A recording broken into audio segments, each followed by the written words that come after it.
زید بن ثابت نے ایک فتویٰ دیا مدینے میں. اب لوگ جو ہے حضرت عبداللہ ابن عباس کے پاس آ گئے، آ کر عرض کرتے ہیں آپ اس کے متعلق کیا فتویٰ دیتے ہیں؟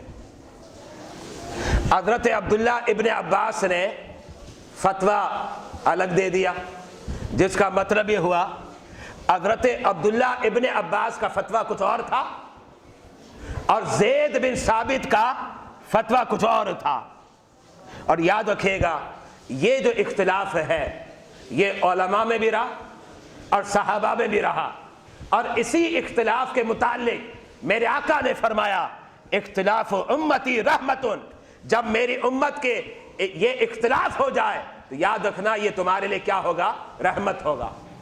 اور یہ جو اختلاف میں بتا رہا ہوں مستند کتاب ہے، بخاری شریف کے اندر موجود ہے.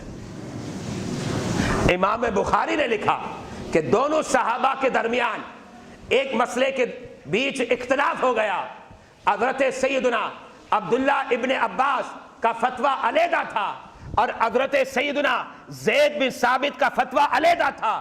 جب حضرت عبداللہ ابن عباس نے فتویٰ دیا، اہل مدینہ نے کہا اے ابن عباس، جب زید بن ثابت کا فتویٰ موجود ہے تو مدینے کا کوئی شخص آپ کے فتوے پر عمل نہیں کرے گا.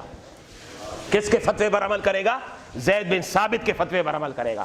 پتہ یہ چلا رب جلیل نے علمی اعتبار سے جو کمال اور جو شان عطا فرمائی تھی وہ بے مثل نظر آتی ہے. کس کے اندر؟ حضرت سیدنا زید بن ثابت کے اندر.